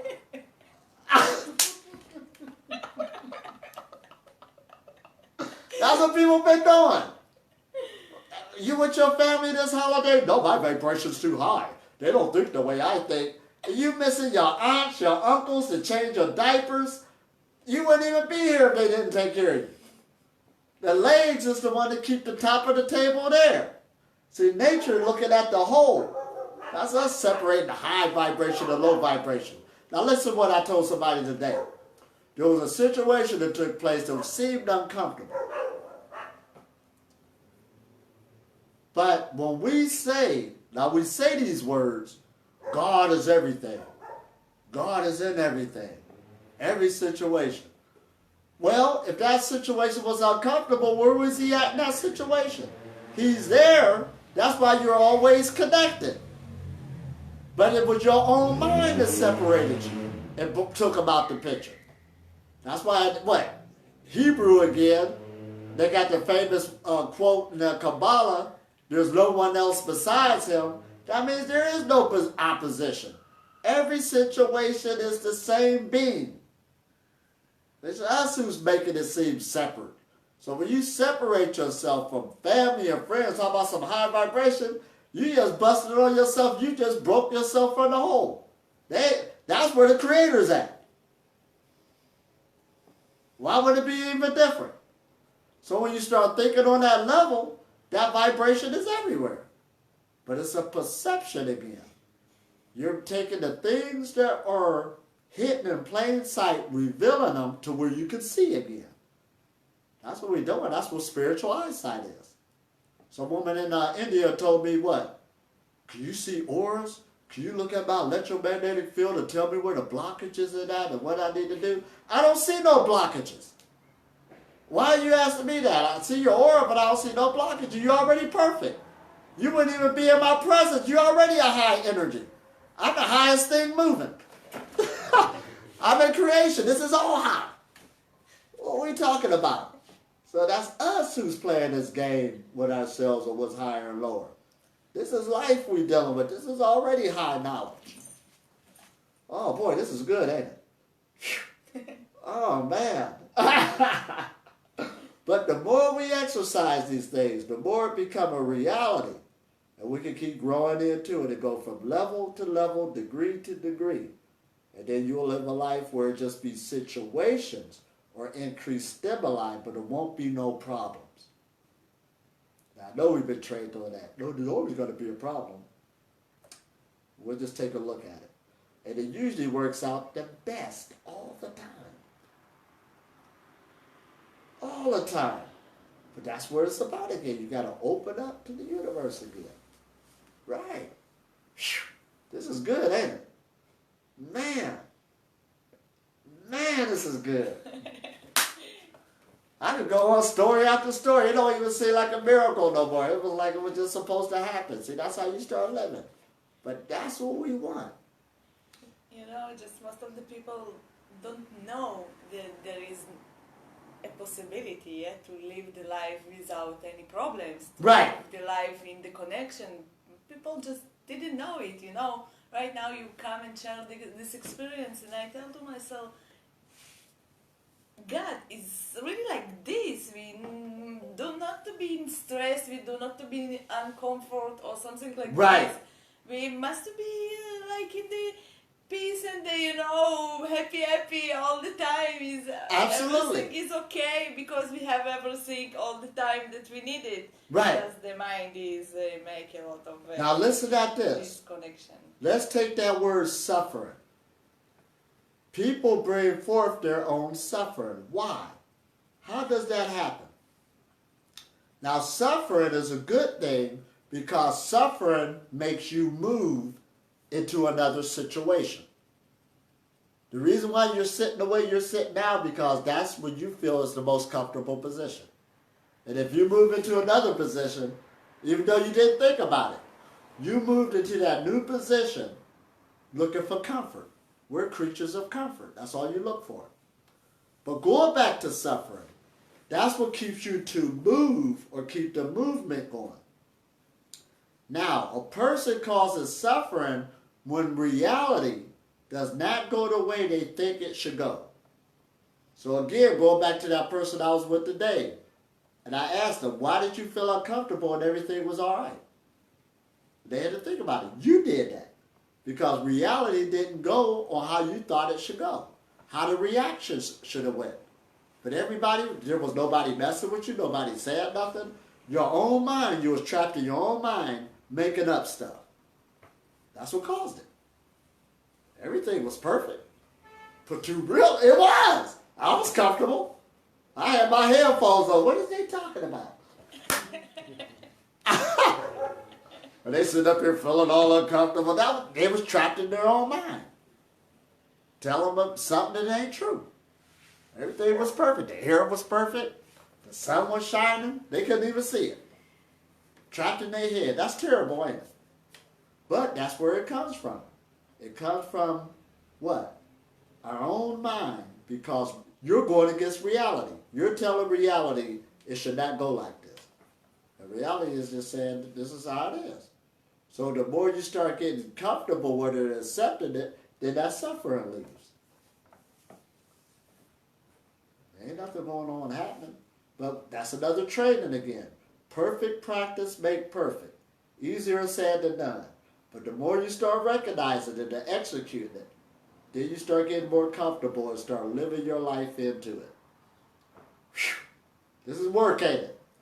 But it's a good work. That's why they call this path, what they call it, the great work. When they use that word alchemy, you remember how they said in ancient times turning a base metal into gold? It's talking about us. You're transforming yourself into something more precious. It's already precious, but you're taking away the stuff that ain't supposed to be there. Sort of like a diamond don't look like it look when you see it in the store. You understand? You probably wouldn't even notice it. It looked like a rock, got all this stuff on it. They have to chip all that off, polish it up, get it nice and ready. And what they say, what, a diamond is a girl's best friend? Right. But yeah, that's what you're doing. That's the great work. First is the great work, and then it's the show of power. Now, what is the show of power? Right, there should be some, this goes back to meditation again. The one is just whatever people was doing. There should be a power source that you should be able to connect to. You should be able to connect with the source, and it should show. It should show in a person's life. That's how we know enlightenment. Everything becomes light. Now, why do you use that word enlightenment? Because stress is off the body. Stress is off the mind. Stress is off you feel light. You don't feel your body. You ain't got nobody. You nobody again. You ain't nobody. Trying to be somebody is what hurt you. I'm somebody. Oh, my back. That's what's happening. All you got to do is become nobody, and that's where it's at. This is awesome. As you said about the suffering, that it makes us to do some steps. And really I see some cycle that when something hurts, something pains, some suffer comes, then there is a motivation for doing practice, for the exercise. Right. And then day 2, 3 week, everything becomes great and nice and happy. Who needs that practice? Right.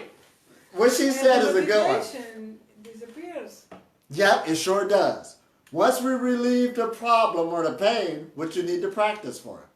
Absolutely. I remember my sister said that one time. I believe it was my sister, yeah. She said, what's going on? I was doing this, it felt so good, and then all of a sudden I just quit one day. And we all do that. We'll go to the gym, you see your muscle show a little bit, then pretty soon you quit. And see, now listen at this. And that's normal. The reason why I say that's normal, because what would you need to change for if you didn't suffer? See, when I usually tell about my story, when I talk about I was overweight once upon a time, now, when I was eating all that Salisbury steak and eating all that other stuff, if my body didn't make it pain, I wouldn't have tried to make no changes. So that's why that showed up, to make those changes. But what we're saying now on this path, what we're talking about, which will make it a little bit different, this new way of living is going to become part of your lifestyle. The other one was an add-in to relieve the suffering, and then once the suffering got relieved, you quit the practice. But after a while, the practice will become part of your lifestyle to where it will be an automatic. So in other words, that's why they'll tell you a yogi, for instance, he'll have a yoga practice. You know, I do it from 8 to 10 in the morning every day. All right. But over a period of time, they'll tell you yoga becomes his life. What that means is he's watching the way he sits. He's watching the way his energy is going. He's watching what he put in his mouth. Everything becomes yoga. So it becomes his lifestyle to where it's not the practice of 2 to 10 o'clock no more. He's regulating himself with thought, indeed, on everything he do throughout his day. So like when I was coming here on the train, my feet was on the ground, I was basically doing the Qigong, even though I'm not practicing it. I've done it so much, I knew which way to sit, where the energy was automatically flowing through my body. So it's not a practice no more. People ask me, when did you meditate? Your body just knows when to go into that mode, when it needs to feel comfortable working with the energy. It becomes part of your lifestyle. So that's the difference between the two. The one is we'll do those things just to relieve the pain. Like putting a Band-Aid on the sore, and then when it's cleared up, you throw the Band-Aid away. I'm good. But now, that's why they talk about a thing in the West called preventable diseases. And they got preventable medicine. You got the high blood pressure, liver ailments, strokes, diabetes. That means they could have been prevented. They didn't have to happen. But that's a lifestyle that made that happen. You understand? So if they would have maintained a certain lifestyle, that would never happen. That never took place. Or had a chance to be very narrow. Let's talk reality. But since everybody just let go, that's when you got those things that's taking place that did not have to happen. So therefore, that's the difference of it. And what the average person going to do, say if they do got preventable disease, they're going to grab one of those tools to use to try to get rid of the disease, but only planning on doing it long enough to get rid of the disease. And once they get rid of the disease, the average person will jump back to their old lifestyle again, sort of like a person who lost a whole lot of weight and then they gained all that weight back again. They didn't let it become part of their lifestyle. But a person who keeps the weight off would straight up tell you, oh, this was a whole lifestyle change. Two different things. So that's why even dealing with the Pranic journey, this is going to become part of your lifestyle compared to just going through a process. And most people got that in their mind that this is some type of destination. And it ain't no destination. This is a total, full-blown lifestyle to maintain it. Other than that, you'll be... Have you ever heard of the story for the land that used to be? Well, you start doing something good for yourself, and then you'll meet somebody and you'll say, yeah, I started walking every day and, my health started improving. They say, I used to do that. Or you meet somebody, I started meditating. They say, I used to do that. So you met that person for the land that used to be. They used to do those things, but somewhere along the way they gave it all up. And then you come along doing it, and you got to keep in your mind, are you going to be from the land that used to be? How long you going to do it? And then you'll be telling somebody down the line, I used to do that. But you can maintain it and just keep on going and let it become part of your lifestyle. See, this is good knowledge. This is good. And it's simple, too. It isn't far-fetched. It's just nice, simple stuff that brings a lot of benefits with the package. And see, that's why they use the word subtle. These are subtle energies that are very powerful. Subtle energies that are very powerful. Do that make sense? What is subtle? Subtle means... Donkey? What word do you use? It's like sin? Yeah. Okay. You really can't see it. It really don't show. It's not highlighted, but it's subtle. But if you take it, that's what the tool of meditation does. It will take a subtle energy, and the more you work with it, it becomes stronger and stronger and start growing to where it becomes powerful. See, basically in a nutshell, living on prana, you are doing internal kung fu. There's the external, but you're doing internal kung fu.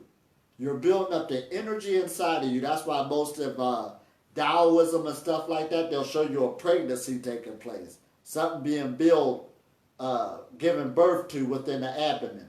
But the average person is having what? A spiritual abortion. In other words, they'll start out, they're growing something, they're doing good, then all of a sudden they quit, they had an abortion. What happened to your baby? I lost it.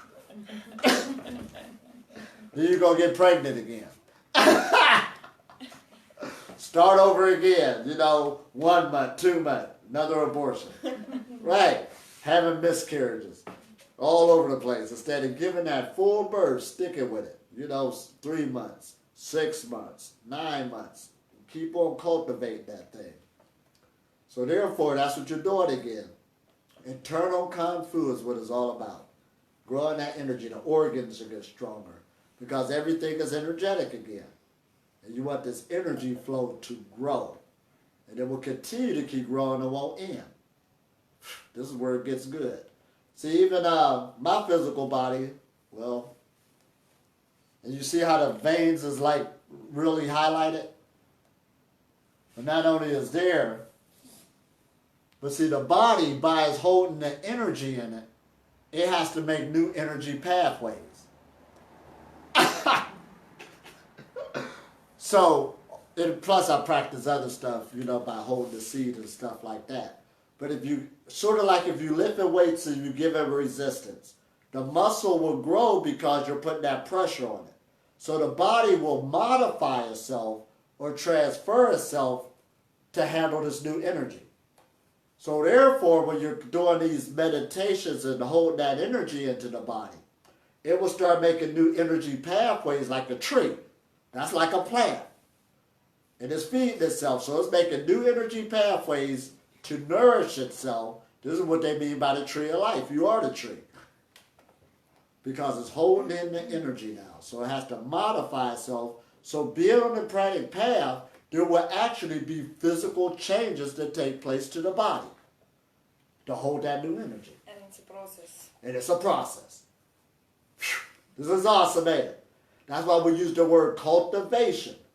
Spiritual cultivation, energy cultivation. Cultivation is a word they use for what? Agriculture. Cultivating this plant. You're good at it too. She got the green thumb. Right, to cultivate it from the seedling, making sure it's all right. Get the weeds out the way. Make sure predators don't eat it. Right, got to keep all this going on. So when you cultivate yourself, this becomes the #1 tree you're taking care of, the plant. And just like plants, their chlorophyll will make them green. They call that the blood of plants. And our hemoglobin, and this is scientifically proven, it draws light to it. So it works on the same basis as chlorophyll as a plant. Now I know we're waiting for them to just admit and tell us this, they're telling you in different corners, but it does the same thing. And now let's go to water. You still selling that water? Oh, that's awesome. Now water draws light to it. Now listen at this now. And if you can maintain water for at least 3 to 4 months, that would draw more light to the body and you're considered pranic. Because you're living off prana. And to show you that one experiment you could do, you could actually take a what? Water bottle, a plastic bottle, let's say that, fill it up with water and make it see-through. Put a flashlight on it. And if you put a hole through it where the water will come out like so, the flashlight, the light will follow the water. It won't keep going straight. It will follow the water.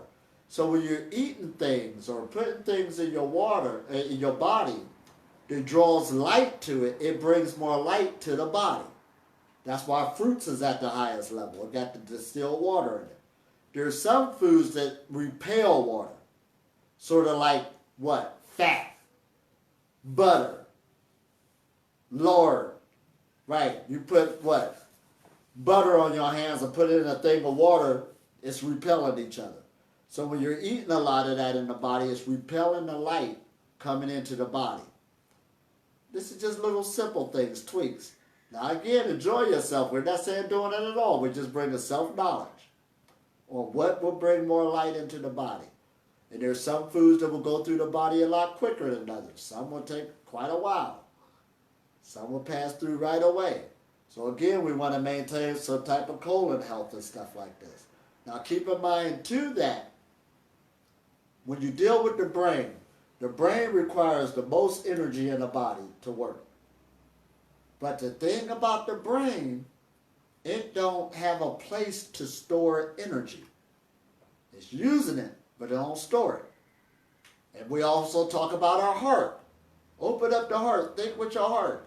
But your heart don't have a place to store it. It's circulating it, but it's not storing it. Your intestines is the storing place. This is why, again, they keep showing you that embryo in internal kung fu if you growing something. See, not only, like when you eat something physical, yes, your body does get what it needs out of it and get rid of it. That's what it does at the lowest level. But the more you start taking it into the higher levels of lightening it up and stuff like this, the intestines will automatically, by its nature, start grabbing energy from the atmosphere. So it can store it. So when you're in meditation, that's why they tell you to Dan Tien, starting out meditations here. And even when you were a baby, you didn't get nourished from here when you was in your mother's womb. You got nourished here. And it's still taking place. Uh-oh. So you're allowing us to grow and opening it up again because this is the place you wanted to start storing energy. And energy love to rise upwards, so that's why they show you the caduceus in the medical field with the serpent coming up the spinal cord, or they show you the what? The kundalini with the two serpents, and also in Egypt they showed you that staff with the serpent coming up, and all over these different cultures. When your body, you start storing the energy in it, and storing it so when you need it. So when the brain needs it, it knows where to go to. See, right now, it's the reason why you're eating food is storing it at the more denser level. But then again, guess what comes with it? A lot of toxicity, the body get thrown out of shape, the intestines get bigger, and all this other stuff. Aches and pains. Now you became somebody. When you start becoming nobody again and let it start working at a higher level, it knows how to work energetically. Because your, heart chakra on up, they're hooked up with other frequencies. That's why on the metaphysical levels, they say you're being fed by your heart chakra. That's the fourth dimension or the fourth chakra. But in order to get there, I usually tell people all you need to do is take care of your first three chakras. And notice that your third chakra is up over your intestines. Yes, watch what you put in, get this energy to flow in. And if you are eating, your intestines do get rid of stuff through a thing called peristalsis, where it moves on its own to move the food through. But when you exercise and add that with it and walking with it and doing breath exercises, it will help it out even more. So you're helping out with your condition now. So if you are eating, you should exercise, or you should at least do some type of, even colon massages. I mean, really, you guys really start doing this now. Get that through there and blah, blah, blah. So it can be a lot better vessel to work with. Because this body, we're complex creatures, but it's how you start using this piece of equipment to get the best out of it. And you'll have a lot of fun. Now I'm long with it now. What time is it? 10 and 12 minutes. See, I'll be going all night. It'll be 1 in the morning by the time I get done. Going all the way into the morning. But y'all got any more questions? You get a lot out of this? Going once? Just to remind that you say about the meditation, the advice, the chakras meditation, like Right. the open chakras meditation, and the two others, you say 3.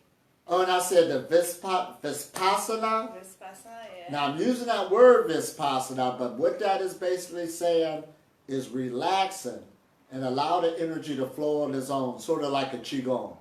As a matter of fact, all right, we'll get back to that.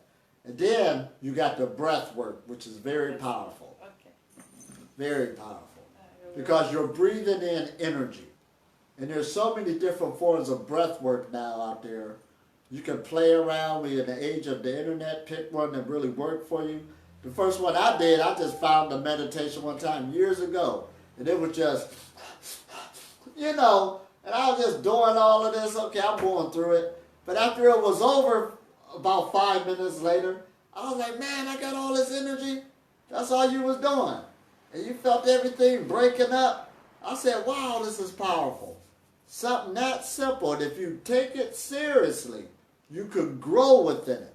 Your aura start changing. Your electromagnetic field, you'll have more energy. Your sleep will decrease.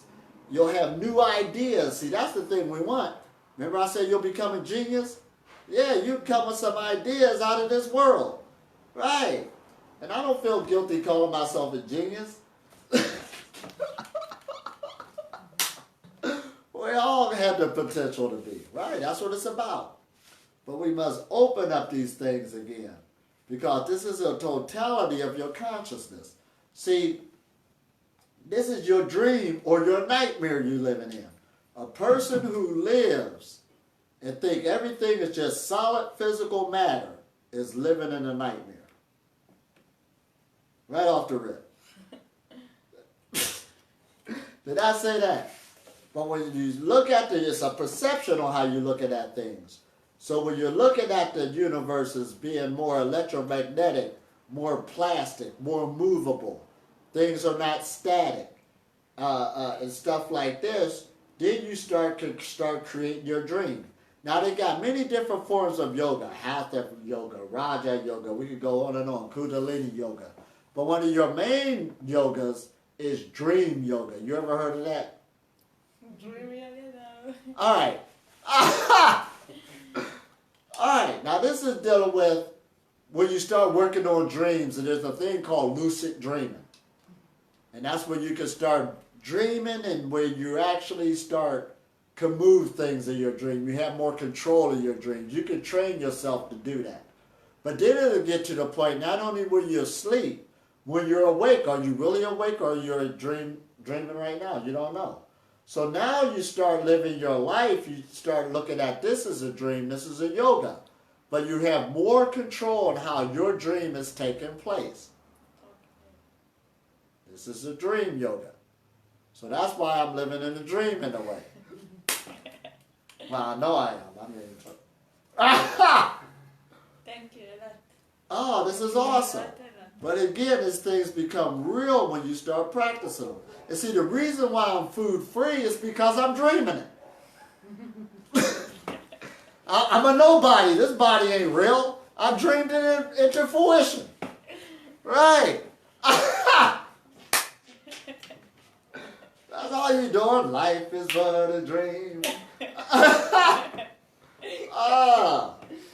I feel like I took something like very high. That's right. This is a high. Purity is the new high. That's what we talk about. This is a high. It's a high. We're high. This is why I'm laughing all the time. I'm high. Man, this is why you get along with people. You high. You out there. Oh my gosh.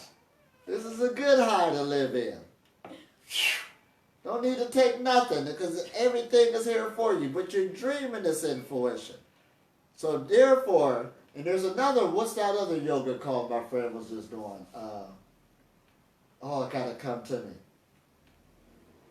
Yoga Nidra. You ever heard of that? Well, Yoga Nidra is when it's a different type of method, but you can actually take your expectation or your intent on what you want to see over the next 6 months or the next year. So you start putting that new program in you through your thought, through your relaxation, and really start putting it into your body. And then as time goes forth, what you're doing is you're reprogramming your subconscious body. Now look how they use that word subconscious. When we think about consciousness is here, but when they put sub on the front, that means something that's below. Remember I said your body is an extension of your mind? So a lot of things get caught up in your body. And your body has a memory so strong that you don't know your mother from 10,000 years ago, but your body knows who she is. That's why you got her nose on your face and your ears and and remember exactly who she is. Right? Got all the information. So It's on the face. it's on your face, right? You don't remember, never met her. But the body knows a lot, so this is what we're opening up again, and it's doing a lot more than what we know on its intelligence on putting out these frequencies. So again, when you're dealing with Yoga Nidra, you're getting your new expectations and you're reprogramming the subconscious body, and that energy will start coming off. You'll see series of events start taking place, moving around, bringing things into this new fruition. So you got the Yoga Nidra and also the Dream Yoga, which is two powerful ones. Now listen at those names, Dream Yoga and Yoga Nidra. That's more mental than the asanas, ain't it? The asanas, again, are the preparation for meditation. So just because you're putting your leg up over your head and stuff, that's good. But that's the preparation to get this body machine into now adding the mind on the frequency you want to start putting out there through meditation. This is good, ain't it? Because if we can make ourselves sick, we can make ourselves healthy.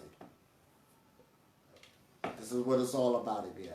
And if we can make ourselves have premature death through a lifestyle, we can have a longevity lifestyle. It's not far-fetched. And our body's already telling us a lot of information. That is what? When we take a shower, you see the dead cells that's there. But the new ones is right underneath all the time, regenerating themselves. It will keep on going. So once we get into this new cycle, we shouldn't be afraid to challenge it no more, to start living it at a higher degree, a higher level, and allow ourselves to keep transforming itself. And every year now, this is a new thing that's changing. We usually say, when you age, you get weaker. That's what the average person, those young people got all that energy. But now, since we get more educated energetically wise, the more you stay in this realm that you live in, there's energy all around us, radiation all over the place. The sun is out every day, and it's transforming you all the time. The radiation is penetrating your muscles, it's penetrating your cells, and it's going into your bone and your bone marrow. So therefore, year after year, you're in this realm, you're getting more and more radiated. So you're actually gaining more energy year after year.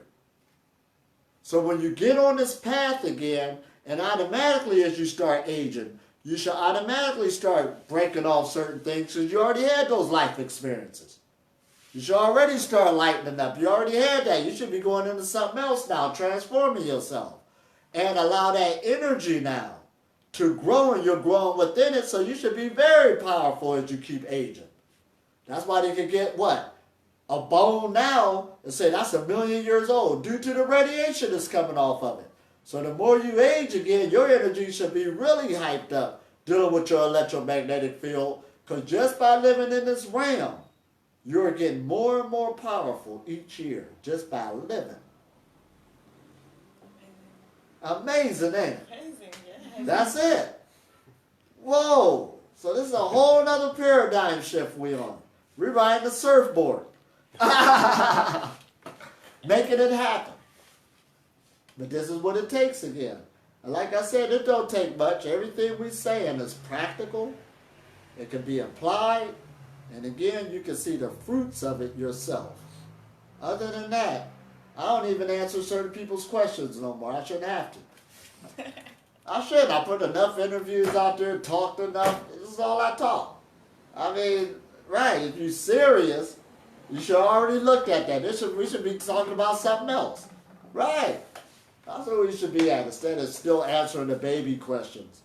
What do I use to detoxify myself? Well, you used the bathroom this morning, didn't you? Well, yeah, your body already detoxified itself. Just give it a break. Right. You get tired after a while. So we'd have moved on to something else, a whole nother adventure.